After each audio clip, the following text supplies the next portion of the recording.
Let's go over this once again, because this is important. The first step when somebody has like a negative behavior, says something to you that might be insulting or rude, you respond by... The first thing that you do is you have to slow down and notice what emotional reaction you're having, because what emotional reaction I'm having tells me what mistaken goal that person's in. Then I know what response to make that's going to be the most effective. It's just like a doctor that knows the diagnosis and can give the right treatment. So if I know how I'm feeling, I can know if a person's in the goal of attention, the goal of power, the goal of revenge, the goal of inadequacy, or the goal of trying to be superior.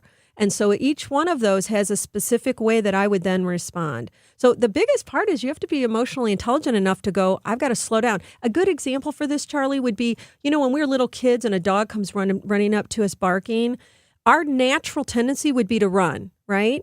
But we're taught to slow down, calm our body, don't run, and actually do something very counterintuitive, like slowly lower your arm out with, in a fist so that the dog wouldn't bite your hand, and you're watching for the dog to wag its tail, right?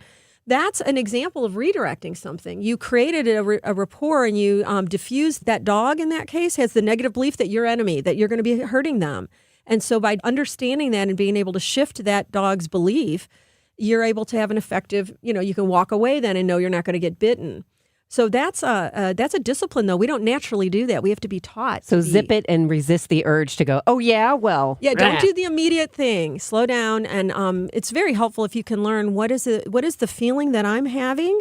Tell me about what that person's actually, what limiting belief that person's in. And don't expect them to immediately give up the goods. No, in fact, it's good to know that they'll usually get a little worse before they get better, so you don't get discouraged. It gets worse before they get better. But just think of all the bad karma that could be avoided. Yes. The toxicity levels could go right down.